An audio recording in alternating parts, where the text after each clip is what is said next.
안녕하세요. 평범한 30대 여성인 제가 이렇게 글을 쓰는 이유는 다름 아닌 정신 나간 시댁과 남편 때문입니다. 지금은 모든 인연을 끊었지만 그 사람들의 어이없는 행각에 결혼 생활 내내 스트레스를 넘어 한계까지 내몰렸거든요. 저와 남편은 동갑내기로 남편과 저는 좀 늦게 만나 결혼을 했어요. 30대 중반이 지나서 만났고 1년 만에 결혼을 선택했죠. 상대방에 대해 알아보기에 충분한 시간이라고 생각했어요. 그런데 왜 이제 와서 후회하냐고 물어보는 사람도 있어요. 그럴 때마다 제가 이렇게 이야기하죠. 속이려고 덤비는 사람들 어떻게 이기냐고요. 못 이겨요. 자기 입맛까지 바꿔서 다가오는 사람들을 어떻게 알아보고 이겨낼 수 있을까요?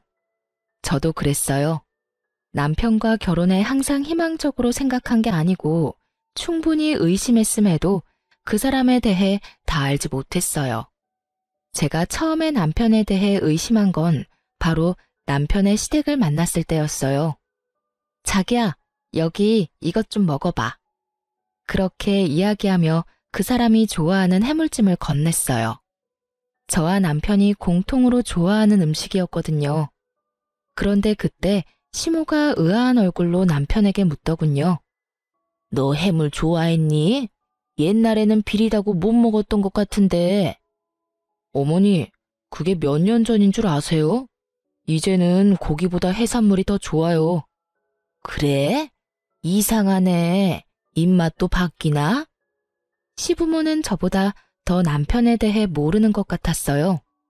근데 너 직장 어디 다닌다고 했지? 그냥 중소기업이에요. 월급도 최저시급밖에 안 돼요. 시부는 남편이 어디에서 일하는지조차 모르고 남편은 그런 시부에게 태연하게 거짓말을 하더군요. 제 의문을 알아챘는지 남편이 상견례 후 저와 단둘이 있을 때 말하더군요. 사실 부모님들이랑 그렇게 친하지 않아. 어릴 때 떨어져 지냈고 그것 때문에 여전히 대면대면 하거든. 그럴 수도 있다고 생각했어요. 어느 집안이나 사연 없는 집안 없고 차라리 시부모와 관계가 흐릿한 것이 며느리 입장에서는 더 나을 수도 있잖아요. 그런데 아버님한테 왜 거짓말했어? 최저시급 받는 것도 아닌데. 당신만 내 진짜 월급 알면 돼. 두 분이 나랑 결혼하는 것도 아닌데 뭐. 난 당신한테는 속이는 거 없어. 말을 교묘하게 돌렸어요. 차라리 이때 더 추궁해서 남편 가족에 대해 더 잘 들었다면 분명히 이후에 있었을 안 좋은 일은 없었겠죠. 그렇지만 그렇게 되지는 못했고 저와 남편은 결국 결혼을 하게 됐어요. 그리고 결혼 후 저는 너무 당황스러운 일과 마주했어요. 남편과 상견례 전까지 연락도 그다지 안 하며 지냈던 시부모가 결혼 직후 저희 집에 너무 자주 찾아오더군요. 저희 집은 시댁과 그리 가까운 것도 아니었습니다. 편도 1시간이 넘는 거리인 저희 집에 찾아와서는 밥만 먹고 떠나시는 거였어요. 아무 용건도 없이 찾았다는 거죠. 물론 시부모가 찾아오는 것이 잘못된 건 아니에요. 저희 사는 모습 확인하고 싶을 수도 있고 남편 보고 싶을 수도 있으니까요. 게다가 결혼 초기이니 당분간만 이러다 말겠지 싶었어요. 그런데 시부모가 집에만 오면 돈이 없어지더군요. 처음에는 잔돈이었습니다. 제가 저금통에 잔돈을 모아두는 게 있었는데 두 분이 왔다 가셔서 그게 사라졌더라고요. 큰 물건은 아니고 잘그락 소리도 나니까 이때는 시부모를 의심하지는 않았어요. 그런데 두 번째 분실부터는 시부모를 의심할 수밖에 없었어요. 두 번째 분실된 건 제가 비상시에 쓰려고 몰래 숨겨둔 비상금 30만 원이었어요. 그걸 안방 화장대 서랍장 안쪽에 넣어놨는데 그게 사라진 거예요. 그리고 제가 시부모를 의심하는 이유는 하나뿐이었어요. 그날도 시부모님이 오셨는데 처음에는 시모가 먼저 화장실을 가고 싶다고 했거든요. 그런데 시모가 화장실 들어가자마자 시부도 화장실이 가고 싶다고 하는 바람에 어쩔 수 없이 안방 화장실을 안내해드렸어요. 그리고 두 분과 식사를 하고 용돈이라도 드려야 하나 싶어서 안방 화장대 서랍장 안쪽에서 현금을 꺼내드리려고 했는데 그게 그 사이에 없어진 거예요. 당연히 의심은 시부에게로 쏠릴 수밖에 없었죠. 무척 의심스러웠지만 추측만 가지고 시어른을 추궁을 할 수는 없잖아요. 그래서 남편과 시댁 몰래 집에 카메라를 달았습니다. 그리고 한 달 뒤 시부모가 온다는 말에 똑같이 화장대 안쪽에 돈을 넣어뒀어요. 그리고 그날도 또 돈이 사라졌고요. 카메라에 시부가 돈 훔치는 걸 확인한 저는 남편에게 먼저 말했어요. 여보, 당신한테 할 이야기 있어. 사실 돈이 자꾸 없어지는데 그거 아버님이 가져가시는 것 같아. 당신이 부모님한테 말해서 앞으로는 집 말고 밖에서 식사하자고 해주면 안 될까? 말하기 힘들었지만 이번에 말하지 않으면 안 될 것 같아 큰 마음 먹고 말했죠. 대신 추궁하는 것처럼 보이지 않도록 어조를 좀 부드럽게 말했어요. 솔직히 남편 입장에서도 부모님 때문에 자기가 듣기 싫은 소리 들어야 하는 입장이니까요. 일의 책임자가 시부인데 남편을 혼내는 것처럼 보이고 싶지는 않았거든요. 그런데 남편 반응이 이상했어요. 우리 아버지가? 우리 부모님이 뭐하러 돈을 훔치겠어. 당신 설마 우리 부모님이 집에 오는 거 마음에 안 들어서 그런 말 하는 거야? 내가 부모님이랑 가깝지 않다고 해서 당신이 이런 식으로 구는 건 좀 아니지. 아무리 그래도 증거도 없이 사람을 모함하는 건. 증거가 있으니까 하는 말이지. 집안에 돈이 2번이나 없어져서 안방에 카메라 달아뒀어. 그런데 아버님이 그거 가져가는 모습 그대로 찍혔어. 솔직히 내가 과민 반응이면 차라리 나았을 거라는 생각까지 들던데. 당신 부모님이 마음에 들고 안 들고를 따지는 게 아니야. 단순하게 돈이 없어지는 거에 대해서 말하고 있는 거라고. 매번 오실 때마다 돈이 없어지면 불안해서 집에 모실 수 있겠냐 이 말이지. 시부의 도둑질 장면이 그대로 찍힌 동영상을 보여주니 남편이 한숨을 푹 내쉬더니 나를 빤히 바라보며 답답하다는 듯 말하더군요. 아, 카메라는 또 언제? 그래서 나한테 이거 보여주면서 말하는 이유가 뭔데? 내가 부모님을 도둑이라고 신고라도 해야 한다는 거야? 그런 말이 아니잖아. 당신이 아버님한테 말 좀 잘해서 이제부터는 밖에서 보자고 하면 되잖아. 우리 집 안에서 보니까 계속 돈이 사라지는 거고. 돈이 없어진다는 걸 핑계로 집에 우리 부모님 드리고 싶지 않은 거잖아. 그리고 얼마 없어졌는데? 당신 말하는 거 보니까 꼴랑 50만 원 내외로 없어진 것 같은데 그런 건 그냥 눈 좀 감아주면 안 돼? 힘들게 사셔서 그래. 가족끼리 힘들 때는 좀 도우면서 살자. 어? 왜 그걸 이런 식으로 못 잡아먹어 안달이야? 돈 때문에 힘들 때 돈 보이면 그런 마음 생길 수도 있지. 집안에 돈을 놔둔 당신한테도 잘못은 있는 거야. 남편 말을 들으면서 어이가 없었어요. 돈 때문에 힘들던, 돈으로 놀고 싶던 무슨 이유에서건 남의 집안을 뒤지는 사람을 우리는 도둑이라고 부르죠. 시부가 그런 일을 하다 며느리에게 걸렸고 그걸 제 입으로 이야기해서 면박 주는 것보다 남편이 좋게 타이르는 게 좋을 것 같아 한 말인데 남편은 저를 시부모 타박이나 하는 못된 며느리로 몰아갔어요. 나한테 도대체 무슨 잘못이 있는데?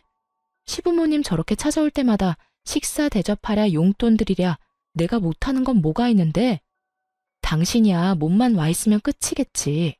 요리는 하늘에서 뚝 떨어져? 청소는 당신이 하는 거 아니잖아. 그리고 어떻게 당신 입에서 꼴랑 50만 원 내외라는 말이 나와? 땅을 파봐 그 돈이 나오나. 당신 가족이라서 내가 이렇게 말하는 거지 가족이 아니었으면 당장 경찰서에 신고했을 거라고. 아, 됐어. 당신이 얼마나 속 좁은 여자인지 알았으니 이제 그만하자. 신고를 하든 뭘 하든 당신이 알아서 해. 당신은 가만히 보면 냉정한 구석이 있어. 우리 부모님 힘들게 살았는데 그거 하나 이해도 못 해주고 가족끼리 도우며 산다고 생각하면 끝날 일에 이런 식으로 토를 달아서 사람 귀찮게 하고 당신 알아서 해. 결국은 남편은 저와의 대화를 강제로 끝내버렸어요. 정말 화가 났어요. 정말로 힘들고 도움을 받고 싶으면 우리한테 이야기를 하고 돈을 달라고 부탁하면 되잖아요. 만약 돈을 빌려달라고 하거나 차라리 달라고 했더라도 50만 원 정도면 드렸을 거예요. 물론 매번 그렇게 드릴 수는 없지만요. 그렇지만 저한테 그런 이야기를 한 적도 없고 오히려 몰래 집에 있는 돈을 훔쳐가는 게 정상은 아니잖아요? 게다가 저희도 돈을 많이 버는 상황도 아니고 없어진 돈은 다 제 돈이었잖아요. 그러니 더 화가 날 수밖에 없었어요. 그런데 더 화가 나는 건 제가 이렇게 말했음에도 불구하고 남편이 시부모에게 아무 이야기도 하지 않았는지 또 시부모가 저희 집에 왔더라고요. 식사를 하겠다는 명목으로요. 남편이 카메라의 존재를 알고 있으니 이번에는 시부가 그런 짓을 하지 않겠거니 했더니 웬걸? 이번에는 딱 하나뿐인 제 명품 가방을 가져가셨더라고요. 그래도 크기가 좀 있는 거라 가져가기 힘들 거라 생각했는데 기상천외한 방법으로 가져가셨더라고요. 저희가 아파트 1층이었는데 가방을 먼저 저희 안방에서 1층 창을 통해 밖으로 던지고 그 뒤에 차에 뭘 놔두고 왔다는 말로 밖으로 나가 그걸 주워서 가져가서 차 안에 실어놓고 오신 것 같았어요. 안방에서 또 똑같은 짓을 한 걸 보면 남편은 카메라의 존재도 시부모에게 이야기하지 않은 모양이었어요. 게다가 그 가방은 결혼 전에 상견례를 위해 산 거였어요. 저도 평일에는 쓰지 못하고 특별한 날에만 사용하는 거였는데 그걸 홀라당 훔쳐간 걸 보고 저도 더 이상 참지 않기로 했어요. 저는 이 더러운 기분을 남편이 고스란히 맛보게 해주고 싶었어요. 그래서 남편이 가지고 있는 시계 중 가장 아끼는 시계를 몰래 가지고 나와 전당포에 맡겼어요. 물론 돈을 엄청 크게 빌린 건 아니었어요. 전당포 이자가 좀 센 편이라 맡기고 50만 원만 빌렸죠. 딱 시부가 가져간 돈만큼이요. 그리고 제가 시계를 맡긴 그 주 주말에 남편이 시계를 찾더군요. 여보, 혹시 내 시계 못 봤어? 여기 놔뒀는데 없는 것 같은데? 저는 태연스럽게 남편에게 말했어요. 아, 그 시계? 내가 전당포 맡기고 돈 좀 빌려왔는데? 제 대답에 남편 얼굴이 완전 뻥해지더군요. 제가 보고 얼마나 웃긴지 웃음이 나는 걸 겨우겨우 참았어요. 왜 그걸 전당포에 맡겨? 무슨 돈이 없는데? 당신 아버지가 가져가신 돈 때문에 이번 주 돌잔치랑 다음 주 내 친구 결혼식에 낼 돈이 없었거든.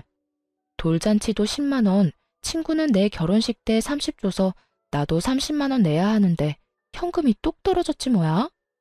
그래서 그거 맡기고 돈 좀 가져왔어. 그렇다고 말도 없이 가져가서 맡기면 어떡해? 왜 안 돼? 가족은 힘들 때 돕는 거라며. 내 돈도 그렇게 힘들 때 아버님이 몰래 가져가셨잖아. 당신이 오히려 내 탓하길래 그게 당신 가족 가풍인 줄 알았지. 그래서 나도 몰래 맡겼어. 그래도 난 좀 괜찮은 편인 것 같은데? 아예 가져가서 입 싹 닦은 건 아니잖아. 이틀 전에 두 분 오셔서 내 명품 가방도 싹 가져가셨던데. 그건 다시 돌려받지도 못할 거 아냐. 그런 거 생각하면 내가 참 착하지? 당신이 돈만 내주면 다시 돌려받을 수 있을 테니까. 남편이 제 말에 대답을 못하더군요. 입만 벙긋거리는데 저는 웃어줬어요. 그러게 왜 남의 가방을 건드려서 이 모양 이 꼴로 만드는지. 어디 전당포 맡겼는데? 얼마 주고 맡겼어? 그거 알고 싶으면 일단 내 가방부터 찾아와. 그거 가르쳐주면 알려줄게. 와, 진짜 당신 너무한다. 그러더니 시부에게 전화를 하는 듯 하더니 밖으로 황급히 나가더군요. 그리고 2~3시간 뒤에 남편이 제 가방을 들고 집으로 왔더라고요. 중고거래 직전에 돌려받았다고 하더군요. 하마터면 제 손을 떠날 뻔한 가방을 보며 저도 치를 떨었어요. 이걸 팔아서 돈을 마련했다고 하니 답답한 마음이 들어 남편에게 물었죠. 돈이 그렇게 없으시대? 아무리 생각해도 이상하잖아. 시댁에 빚이라도 있는 거 아니야? 제 말에 남편이 말을 잇지 못하더라고요. 그때 딱 짐작이 갔어요. 아, 진짜로 빚이 있고 그 빚 때문에 시부모와 담 쌓고 살았구나 하고요. 그런데 그런 이유면 결혼식 이후에 이 잦은 만남은 이해가 되지 않잖아요. 그래서 남편에게 물었어요. 사실대로 말해줘. 도대체 당신 집에 무슨 일이 있길래 돈이 매번 모자라서 집에 와서 돈을 가져가는 거야? 사실 아버지가 도박을 하시다가 빚을 지는 바람에 돈이 없으셔. 물론 지금은 도박 안 하시고 도박 걱정은 안 해도 돼. 근데 예전에 진 빚을 아직까지 갚고 계셔서 좀 힘드신 것 같아. 그래서 가지고 있던 것도 다 갖다 팔아서 돈 마련하시는 것 같고. 그럼 그걸 먼저 이야기를 해줬어야지. 그제야 모든 게 이해가 갔어요. 도박 빚이 있으니 그간 남편이 시댁과 소원한 거였어요. 그렇지만 결혼 전에 이런 중요한 일을 속인 남편에게 화가 너무 났어요. 이건 그런 단순한 문제가 아니잖아요. 시부모가 돈을 못 갚으면 언제 우리한테 불똥이 튈지 모르는데 게다가 더 추궁하니 시댁이 남편에게 경제적으로 의존하고 있더라고요. 매달 돈을 꼬박꼬박 받아가고 있었고 그 와중에 저희 집에 와서 도둑질까지 했으니 정말 총체적인 난국이었습니다. 저는 더 이상 참을 수 없어 남편에게 말했어요. 당신 돈을 당신이 어떻게 쓰던 상관 안 할게. 그치만 나한테까지 그 피해가 온다면 난 용납 못해. 당신이 당신 부모님한테 확실하게 말해줘. 우리 집에 오지 마시라고. 연락도 하지 마시라고. 나도 명절 때 빼고는 더 이상 당신 부모님하고 만나고 싶지도 않아. 그냥 돈만 가져갔다면 다 풀고 이해할 수도 있지. 하지만 도박이잖아. 당신은 아버님이 도박을 끊었다고 말하지만 내가 봐서는 절대 아니야. 열심히 일하시면서 갚으면 되는데 지금 일도 잘 안 하시잖아. 매번 당신한테 아버님 무단결근이라고 연락 온다며. 그 말은 쉬는 날 또 도박하러 가신다는 이야긴데 밑 빠진 독에 물 붓는 것처럼 돈 쓸 것 뻔해. 여전히 도박빚이 생기고 있겠지. 그러니까 나는 시댁이랑 더 이상 연락도 안 할 테니까 그 부분은 이제 당신이 책임지고 알아서 해. 그렇게 저는 남편에게 딱 부러지게 말했어요. 남편은 화가 나는 표정이었지만 제 말에 틀린 게 없던 모양인지 뭐라 대답은 못하고 알겠다고만 하더군요. 믿을 수가 없었습니다. 이런 중대한 일을 속인 남편에게 배신감이 들었어요.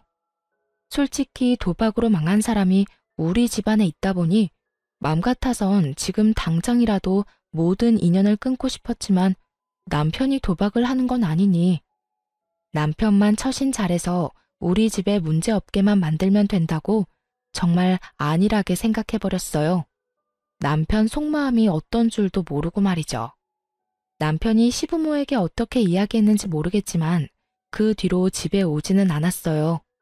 하지만 계속 모르는 전화번호로 전화와서 시부모가 돈을 요구하더군요. 한 번은 시모, 한 번은 시부. 그렇게 번갈아가며 사람을 못 살게 굴었어요.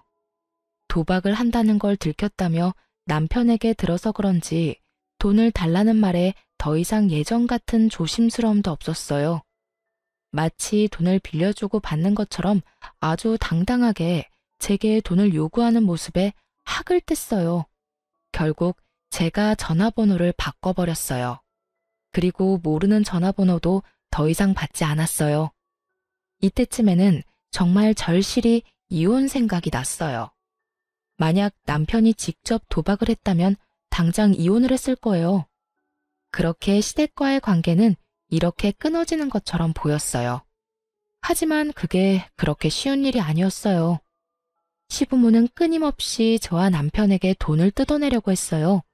그리고 그 와중에 남편은 일이 바빠져 점점 출장이나 야근이 잦아졌어요.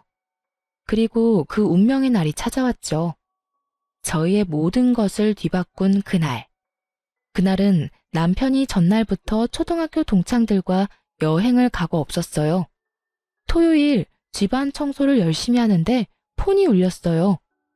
시어머니라고 뜨는 화면을 보며 한숨을 쉬었어요. 여태껏 모르는 번호로 내내 전화를 해오더니 갑자기 자기 본래 전화로 연락을 하니 뭔가 중요한 할 일이 있나 보다 싶은 마음이 들더군요. 그래서 전화를 받았어요. 그리고 여보세요 라는 말을 하기도 전에 시모의 엄청난 목소리와 마주하게 됐어요. 너 어떻게 그런 말을 할 수가 있어? 왜 내가 아들한테 돈 빌리는데 너한테 허락을 받아야 해? 정말 어이가 없어서 너희 집에 가지도 못하게 한 것도 너지? 어떻게 아들한테 연락도 못하게 할 수가 있어? 네가 그러고도 사람이니? 돈을 빌리겠다는 것도 저는 아는 바 없었고 갑자기 전화와서 그런 말을 듣는 것도 어이없었어요. 제가 무슨 말을 했다고 전화한 건지 모르겠더라고요. 제가 무슨 말을 했다고 그러세요? 남편 없다고 말하려고 했는데 시모가 제 말을 뚝 끊어먹고는 자기 할 말만 하더라고요. 이렇게 시침이 뗄 거야? 너 오늘 아침에 네가 우리 아들한테 돈 빌려주지 말라고 했잖아. 내가 네 목소리 수화기 너머로 다 들었어. 못 들을 줄 알고 그렇게 이야기한 거지? 네가 뭔데 돈을 주라 말하는 거야? 그 돈이 네 돈이니? 우리 아들 돈이지. 너 여태껏 우리 아들 쥐잡듯이 잡으며 살았어? 어쩐지 우리한테 집에 오지 말라고 하래가 아닌데 너 때문에 아들이랑 우리 사이도 완전히 틀어졌어. 네? 오늘 아침이요? 남편이 없었는데 제가 수화기 너머로 말을 할 수 있을 리가 없잖아요. 저는 시모의 말에 찬물을 뒤집어 쓴 것처럼 쎄한 기분이 들었어요. 남편이 동창들과 낚시 여행을 갔다는 걸 말하려다가 입을 닫았어요. 그리고 그 길로 바로 흥신소를 찾아가 남편 뒷조사를 했어요. 하지만 참고 기다리기 너무 힘들어서 직접 찾기로 했죠. 그게 가능했던 이유는 남편이 제 차를 끌고 갔기 때문이었어요. 저는 20대 때 첫 차를 도난당한 전적이 있어서 차 안에서 위치 추적 앱을 달아놨었거든요. 그걸 확인하니 열이 더 뻗쳤어요. 이 인간이 먼 지방 쪽으로 가야 해서 금요일에 가서 일요일에 와야 한다고 했는데 위치 추적 앱에서 제 차는 집과 그리 멀지 않은 캠핑장으로 떴거든요. 거짓말을 했다는 것부터가 뭔가 문제가 있다는 걸 의미하잖아요.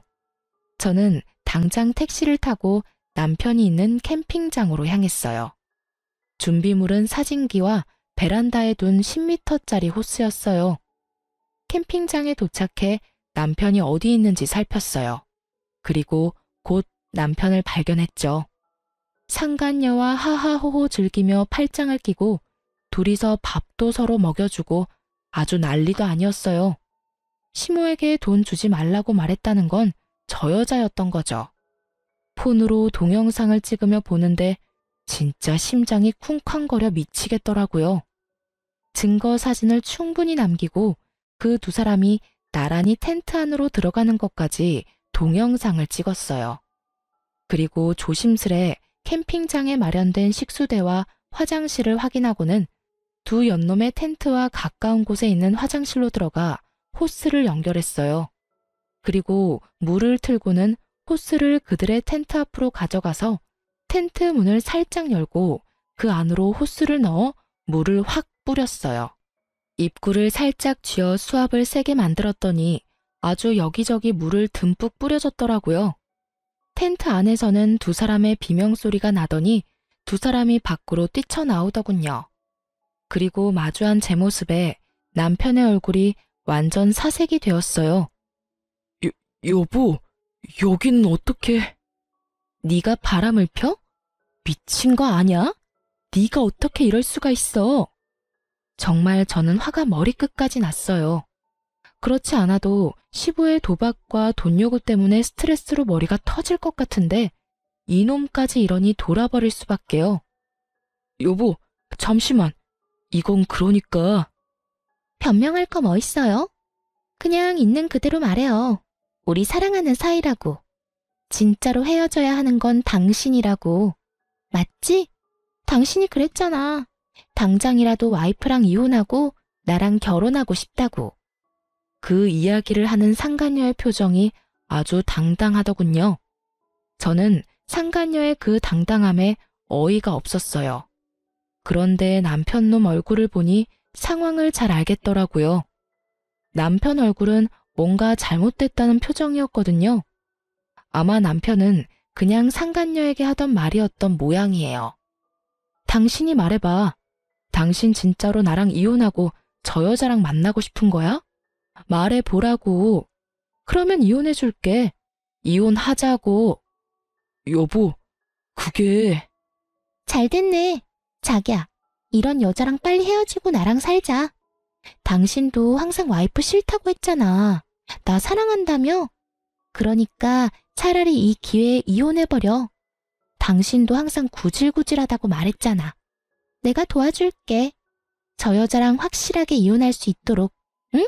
상간녀의 그런 모습에 저는 화를 내다가 순간 멈칫했어요. 바람이나 피는 쓰레기 남편, 도박 중독에 내게 돈 달라 요구하는 시댁. 그 똥을 흔쾌히 가져가겠다는 상간녀. 제가 마다할 필요가 없겠더라고요. 그렇지 않아도 도박빚 갚아달라며 시댁에서 전화와서 난리를 피우는데 헤어지는 게 더 낫지 않을까 싶었죠. 그래서 상간녀에게 이 똥들을 넘기기로 했어요. 당신 생각이 그렇다면 나도 구차하게 매달릴 생각 없어. 이혼하자. 사랑한다는 여자랑 살아. 왜 구질구질한 나하고 살아? 나도 남편 뒤나 캐는 여자가 되고 싶어서 됐겠어? 네가 구린 짓을 하니까 이러는 거지. 됐어. 이제는 모두 끝이야. 집에 돌아올 생각하지 마. 아무것도 모르는 듯한 상간녀를 보고 저는 마음을 굳혔어요. 이렇게 원할 때 주는 게 맞지 않겠나 하고요. 알고 나면 가져가겠다고 할 일 없을 테니까요. 냉정한 제 말에 남편 놈은 눈을 질끈 감고 제 말을 듣고 있더군요. 이혼하기 싫었으면 안 된다고 지금 당장 말했을 텐데 그런 모습이 전혀 없는 걸 보니 이혼에 응한다고 생각해서 그냥 놔두고 집으로 와버렸어요. 그날 집에 돌아와 남편 놈 짐을 다 뺐어요. 이삿짐 플라스틱 상자를 사서 그 안에 옷이며 남편 물건을 전부 때려 넣었어요. 이제 더 이상 볼 일도 없고 저를 두고 바람이나 핀 놈인데 정성스레 짐 쌀 필요 없잖아요. 있는 대로 마구잡이로 집어넣으니 아주 빨리 짐 정리가 끝나더군요. 그리고 그 짐을 모두 현관 앞에 내놨어요. 힘은 정말 많이 들었지만 속은 시원했어요. 더러운 걸 치워버린 기분이라서 그날 저녁에 남편이 돌아오지 않았기에 이혼을 하겠다는 의미로 받아들였어요. 그런데 일요일에 집에 돌아온 남편이 현관에 쌓아둔 짐을 보고는 사색이 돼서 들어오자마자 제 앞에 무릎을 꿇더군요. 여보, 미안해. 내가 정말로 잘못했어. 그러니까 제발 용서해줘. 나는 당신하고 헤어질 생각 없어. 전부 그 여자가 혼자 한 말이야. 내가 그런 말 한 적 있긴 한데 전부 다 그 여자가 각색해서 말한 거야. 그 여자랑 헤어질 테니까 제발 이혼만은 안 돼. 당신 오해하는 거야. 내 진심은 그게 아닌데. 진심? 웃기고 자빠졌네. 네가 진심이었으면 당장 나한테 달려왔었어야지. 그년이랑 2박 3일 그대로 보내고 오는 게 말이나 돼? 넌 아직도 나랑 그 여자 사이에서 저울질하는 거야. 뻔히 보이는데 뭐? 진심? 당신 이제 보니 연기도 잘하네. 모르고 들었으면 깜빡 속았을 뻔했어. 나는 당신 받아줄 생각 없으니까 그 여자한테나 가봐. 짐은 그 여자 집으로 붙여줄 테니까 걱정하지 말고. 여보, 아니야. 나 진짜로 당신하고 헤어질 생각 없었다고. 제발 나 좀 이해해줘. 당신이랑 헤어지면 나 갈 곳도 없어. 그 여자 집으로 가면 되잖아. 왜 나하고 같이 살 생각인데? 사랑하지도 않는다며. 그러면 그 여자랑 사랑하면서 살아. 쓰레기 같은 인간아. 나는 너한테 단 하나도 뺏길 생각 없고 이혼할 때 손해볼 생각도 없어. 당신 유책 배우자로 이혼 소송 걸 테니까 위자료나 준비해도. 어줍잖은 연기로 사람 가지고 놀 생각하지 말고 내가 한 번 당하지 2번 당해? 친구랑 놀러 간다더니 상간녀나 만나고 있던 주제에 내가 널 다시 받아주면 내가 미친년이지. 여보, 난 절대 못 나가. 우리 아직 부부 사이잖아. 이혼 소송하더라도 나는 여기서 안 나갈 거야. 안 나간다고? 그러면 아버지한테 말해서 이 집 다른 사람한테 세놓게 만들어야겠네. 안 그래도 아버지가 언제까지 집 빌려줘야 하냐고 난리거든. 이참에 나도 짐 빼고 나가면 되겠네. 꼭 이렇게까지 해야겠어? 내가 그 여자랑 헤어지겠다잖아. 나 한 번만 믿어주면 안 돼? 2번도 아니고 처음이야. 실수는 누구나 한 번 정도는 할 수 있잖아. 그 실수가 한 번이 아니잖아. 당신 아버지 도박 중독에 빚까지 있는 거 나한테 이야기했어? 결국 당신 아버지가 도둑질하는 거 들키는 바람에 나한테 이야기해줬지. 내가 묻지 않았으면 이야기할 생각도 없었을 거잖아. 그리고 그 두 분이 나를 얼마나 괴롭혔는지 알기는 해? 그동안 당신한테 부탁했는데 당신은 모른 척 있었잖아. 이참에 그냥 싹 다 정리하자. 더 이상 당신 이기심에 휘둘릴 생각 없고 이런 행동 용서하고 싶은 마음도 없어. 결국 남편은 제 으름장에 집을 나갔어요. 남편에게 짐 가져가라고 했더니 날 정해서 가지고 오겠다며 최소한의 짐만 들고 나머지 짐을 놔두고 갔어요. 그리고 그 다음날 바로 저는 변호사를 찾아 이혼 소송을 진행했습니다. 그렇게 2달이 지났는데도 남편이 짐을 안 가져가더라고요.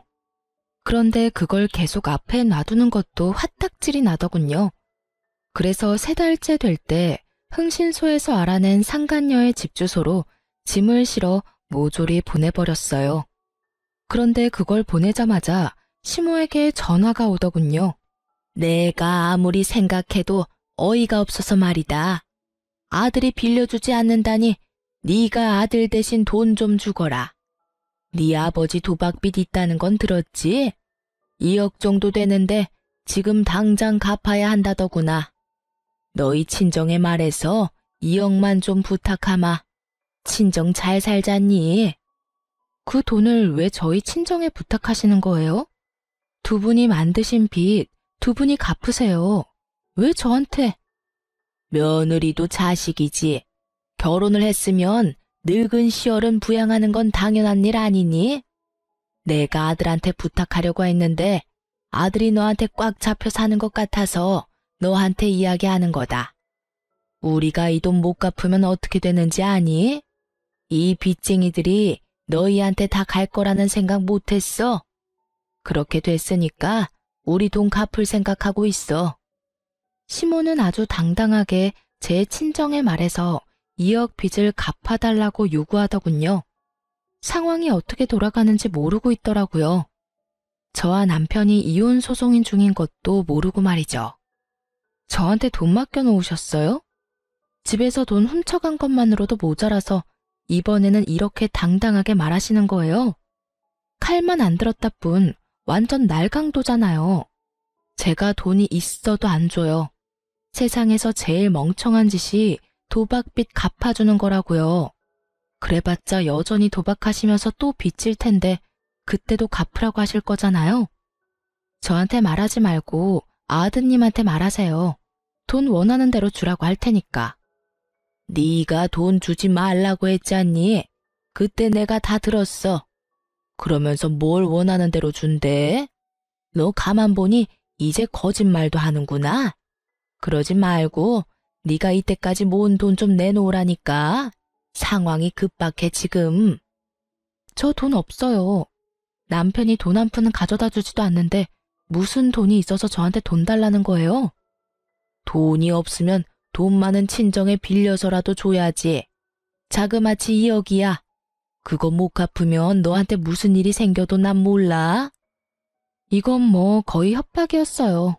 남편 때문에 열받았는데 시댁이 이 상황에 기름을 부어버리니 완전 빡 돌았던 제가 한바탕 욕을 쏟아부으려다가 순간 좋은 생각이 나서 멈췄어요. 2억을 원하시는 거면 저 말고 갚아줄 참한 여자 따로 있거든요. 그쪽으로 제가 안내해 드릴게요. 거기 가서 말씀하세요. 앞으로 저한테 연락하지 말고요. 그리고 모르셔서 저한테 전화하신 것 같은데 저 곧 그 사람이랑 이혼해요. 사랑하는 여자가 생겼다네요. 그 여자가 아마 다 책임져줄 모양인가 봐요. 재혼하겠다며 저랑 이혼하라던데 제가 이혼해주면 둘이서 결혼해서 살겠죠. 그 여자 집 주소 알려드릴 테니 같이 가봐요. 거기 남편이 지금 살고 있더라고요. 도박빚 2억 갚아줄 여자도 살고 있고요. 뭐? 정말이니? 너희 두 사람이 이혼한다고? 나한테 또 거짓말하는 거 아니야? 돈 안 주고 싶어서.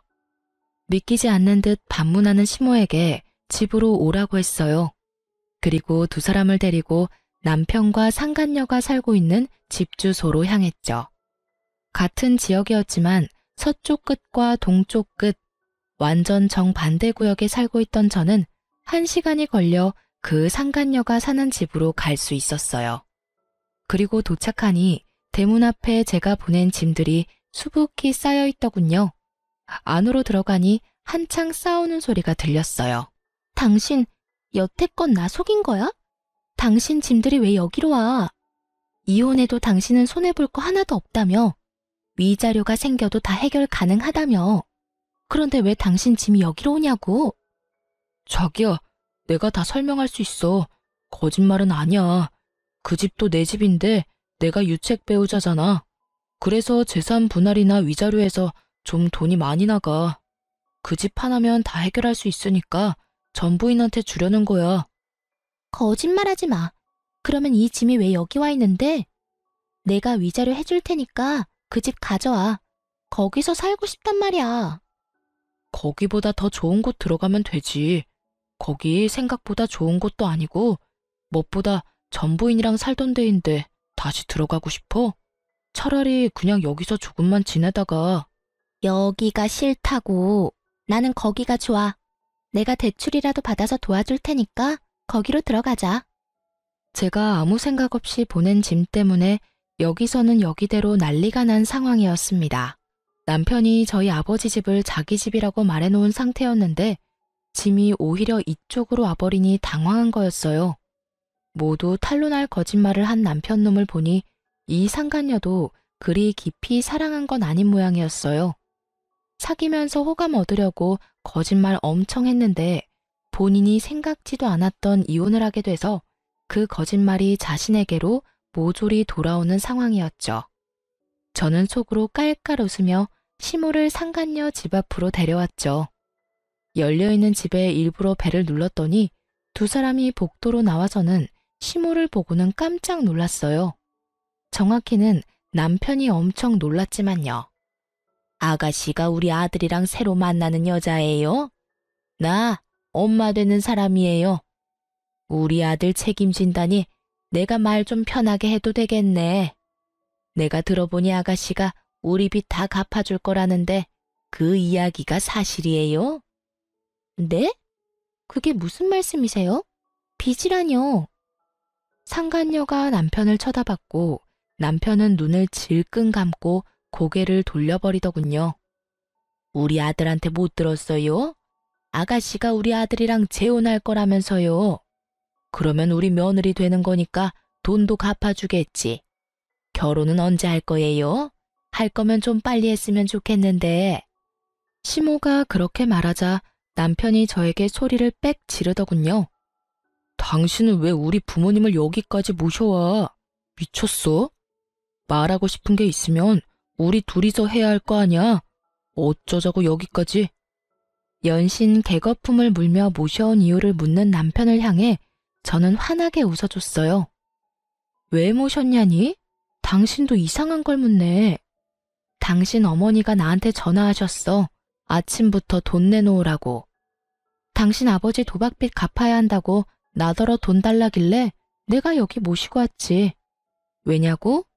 난 당신이랑 헤어질 거고 나랑 헤어지고 당신이랑 결혼할 착하고 참한 여자가 여기 있으니까.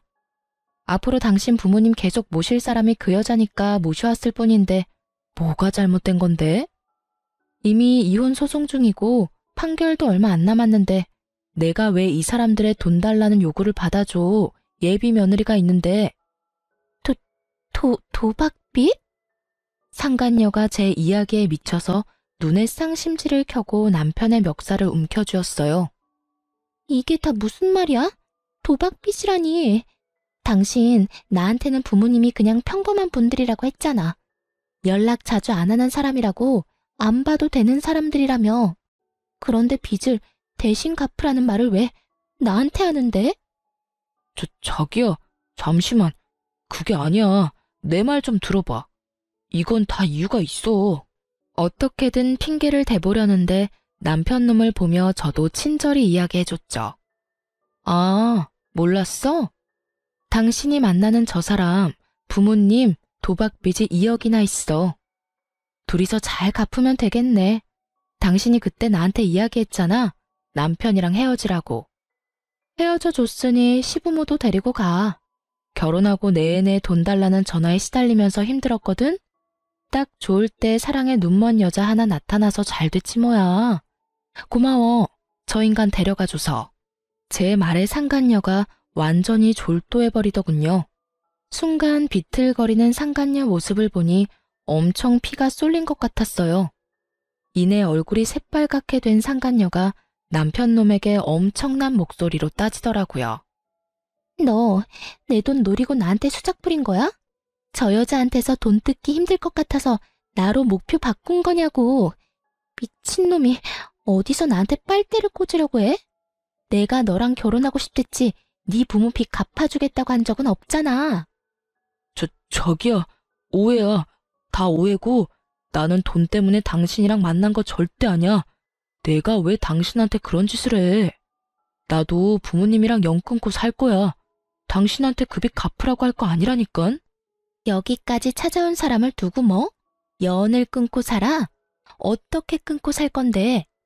그리고 도박빚이라며? 내가 미쳤어? 그걸 갚아주게? 무려 2억이나 되는 돈을 갚아달라고 얼마나 쪼아댔으면 당신 와이프가 나더러 고맙다고 하냐고. 우리 헤어져. 이 쓰레기 같은 놈아. 이렇게 거짓말을 하고 어차피 나중에 다 들킬 일이었는데 나도 당신 필요 없어.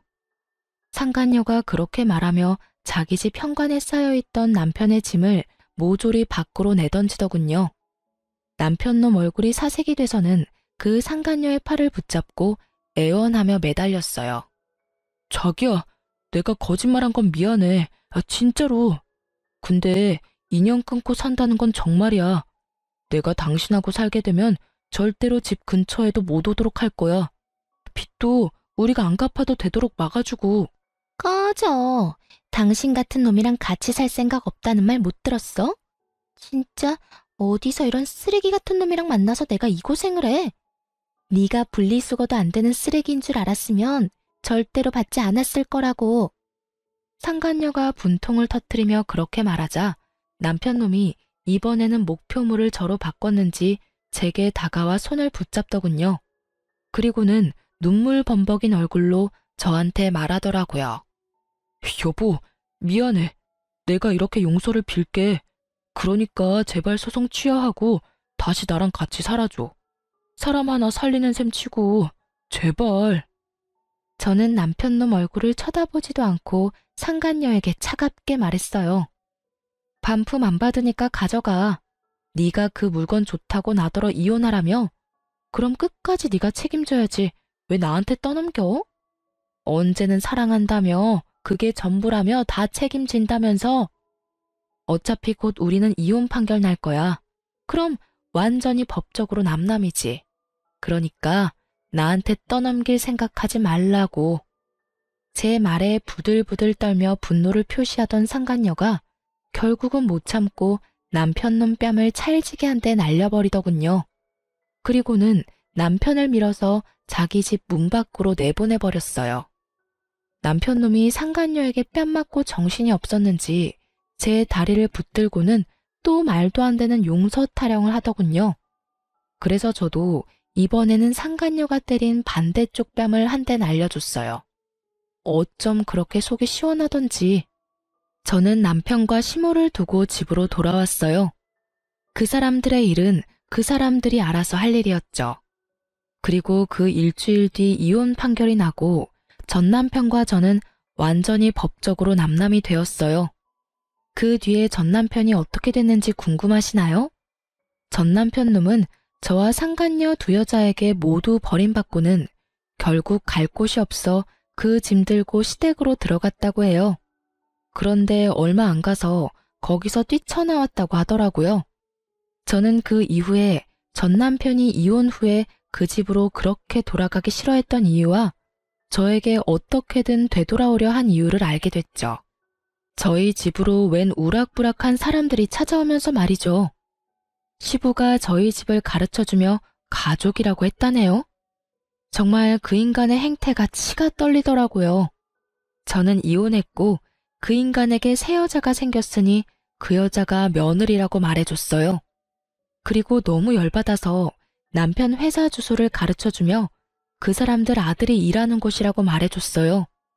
이혼을 해서 남남인데도 저희 집을 노리고 있는 걸 보니 소름이 다 돋더라고요. 그렇게 말하니 그 사람들도 돌아가 버리더군요. 이대로 그 인간과 부부였으면 저 위험해 보이는 사람들이 제가 가진 돈을 다 뜯어갔을지도 모를 일이었어요.